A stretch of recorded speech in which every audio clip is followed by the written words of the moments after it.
السلام عليكم، ازيكم يا حبايبي؟ عاملين ايه؟ يا رب تكونوا كلكم بخير.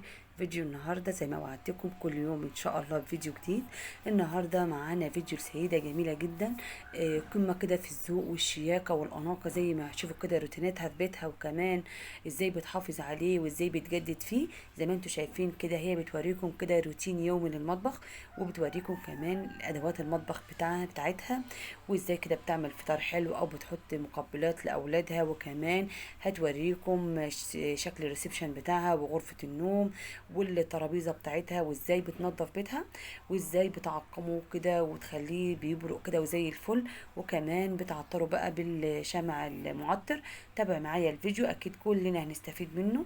وكمان هنا هتوريكي كذا اكلة جميلة جدا وسهلة وبسيطة، ده كده زي الكشري المصري عندنا بس بطريقة جديدة ومختلفة. تابعي معايا الفيديو، ولو اول مرة تشوفوا القناة بتاعتي ما تنسيش تدعميني بلايك حلو للفيديو، واشتراك في القناة وتفعيل زر الجرس عشان دايما يوصلك كل جديد.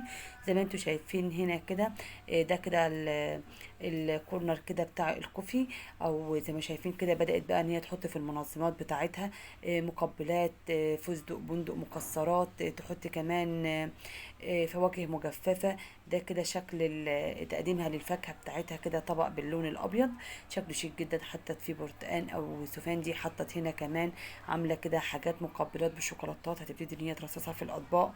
هنا كمان المنظم بتاع الكيك او الحلويات، حاجاتها جميله جدا، هي من عشاق اللون الابيض مع اللون الجولد. لو تابعت معايا الفيديو هتشوفي كمان سر انوثتها وسر اهتمامها ببيتها وبنفسها وطريقه تقديمها لكل حاجه. لو وصلت معايا كده بقى حلوه لحد دلوقتي، انزلي على طول ادعميني بلايك حلو للفيديو عشان دايما يوصل لك كل جديد.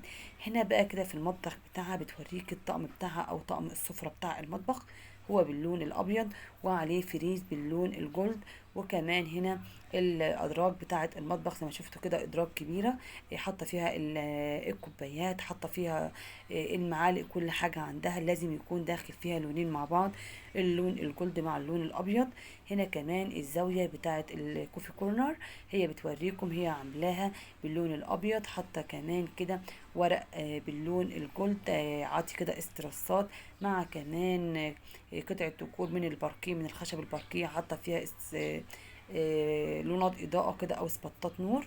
هنا كمان بتوريكم عاملة كده استند للمجات. اول حاجة طبعا حطيتها هنا كمان عسل نحل، حطت سكر دايت اللي هو السكر البني، حطت القهوة، حطت الشاي. بتوريكم كده قطع من الرخام، حطت الكتل، حطت المعلقة، كل حاجة في مكانها منظماها. الورد ده هي عاملاه بايديها، ده ورد كده معمول من الورق، وبعدين رشه عليه بالالوان بالسبراي باللون اللي انت عايزاه. هنا المنظمات بتاعتها كمان زيوت معطرة. هنا كمان انواع شوكليت او حلويات حطها في الكندي بتاع الحلويات او البسكوتات، كلها حاجات جميلة. طبعا لو انت عروسة وعندك مساحة في بيتك تقدري ان انت تنظمي فيها البيت وتعملي فيها قطعة ديكور زي ما انتم شايفين هنا كده كمان. حاطه التسالي كده او مقبلات في الكاندي، شوفوا شكل حتى الرخام اللي هي عاملاه على شكل قلب. هنا شكل المجات بتاعتها كلها باللون الابيض في اللون الجولد.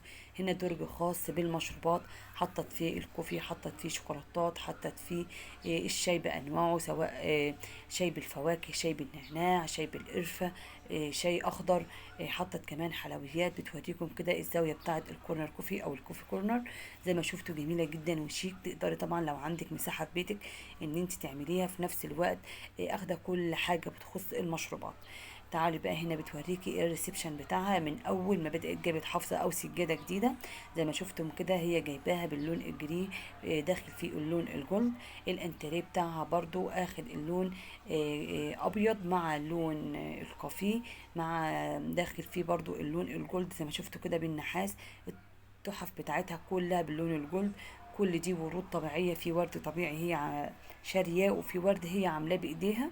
في فيديو تاني باذن الله هجيب لك ازاي تقدري تعملي بالورق اللي عندك، هي بتوريك اهو ده كله شغل يدوي هي عاملاه بايديها، ازاي تعملي ورد بالورق عندك او تعمليه بالمناديل الورق شخصيا وترجعي ترشيها.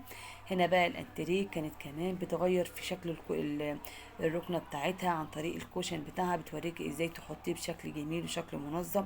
هي طبعا دي فيلا زي ما انتم شايفين كده، هي كلها معموله باللون الجري او اللون الرمادي الفاتح. الدهان بتاعها كلها ازاز. طبعا معاش حتى عليه ستائر او اي حاجه علشان تدي معاكي مساحه. الانتريه بتاعها زي ما انتوا شفتوا هنا كده باللون الابيض. ده غير الريسبشن اللي احنا كنا شفناه. الريسبشن كان لونين في بعض، كان اخد اللون الكافيه مع اللون البيج. هنا كمان كده بتوريكي لو عندك زاويه كده هي عامله هنا. هي دي اللي يشوفها يقول ان هي دفاية، بس هي دي دفاية صناعية بتبقى اخدة شكل ديكوري، يعني بتشتغل بالكهرباء. حاطة فوقها كده استند من الخشب، حاطة عليه 2 شمعدان صغيرين كده، وحاطة في الناحية التانية فازة كلها برضو باللون الجولد. عاملة انتيكات من الازاز ملزقاهم على الحيطة بدل ما تحطي طابلوه من الازاز. افكار بسيطة وجميلة جدا بتوريكي الشكل العام للشقة بتاعتها او للمكان الليفنج بتاعها، في حاجات جميله زي ما قلت لكم. دي كده دفايه بس شغاله بالكهرباء، فشكلها شيك جدا. طبعا لو انت في الشتاء بتديكي شكل جميل جدا ودفء للمكان. انا قربت لكم طبعا ده شكل الازاز، ده ازاز وهي مطعماه من حواليه باللون الجولد او بالنحاس، فعاطي شكل ديكوري. الحاجات دي طبعا كلها تلاقيها عند اكسسوارات الموبيليا. هنا كده في نص الفيديو قالت طبعا مش هتسيبنا كده من غير ما تعمل اي مشروبات او اي فاكهه او حلويات لاولادها. هنا جابت التمر الطري، شالت منه النواه بتاعته. هنا كمان غلت لبن وحطت هنا في الكبه او في خلاط. هتفرم اللبن او هتعمله زي كوكتيل عصير كده، اللبن بالتمر زي ما انتم شايفين كده. بس هي هنا مش هتشربه، هي هنا هتعمل بيه كيكه. زي ما انتم شفتوا ضربته كويس، حطت عليه دقيق وحطت عليه بيكنج باودر. طبعا ما حطتش اي انواع من السكريات علشان هو طبعا التمر فيه سكر طبيعي. وحطت كمان عليه هنا نوع من انواع المكسرات، او حتى فول سوداني او زبيب، اي نوع مكسرات عندك. هي بتوريكي ان برضو اهتمامها باولادها لازم يكون اثناء ما بتعملي حلويات او بتعملي بيتك لازم تكون عندك اي مقبلات في البيت. هنا عملت الكيكايه زي ما انتم شفتوا كده، كيكه بالتمر واللبن جميله جدا. هتبتدي بقى تحطها على الستاند. هنا المطبخ بتاعها عامله له ستاير زي ما شفتوا كده. وهنا بقى حطت بقى الشمع الفواح كده. وهنا بقى هنبتدي ندخل على غرفة النوم بتاعتها. غرفة النوم بتاعتها كلها باللون الابيض، هي بتعشق اللون الابيض زي ما قلت لكم.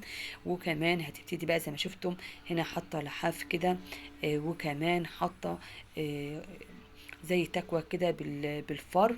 هنا كمان بعد بقى عشان تعمل الغدا بتوريكم طريقة جديدة. هنا جابت البطاطس بتقشره، وهنا هتغسله بقى حطاه في المصفى بتاعته. بتوريكم ازاي كمان هي ست بيت شاطرة، يعني مع اهتمامها ببيتها كمان بتهتم بمطبخها.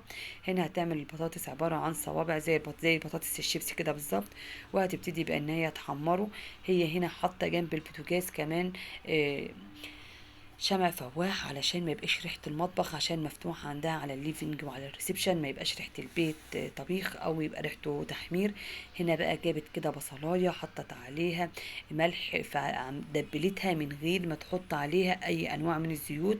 هنا جابت البرجر، وهنا في طبق تاني في بولة جايب الكاتشب والمايونيز والصويا صوص، قلبتهم على بعض وكمان فرمت عليهم توم.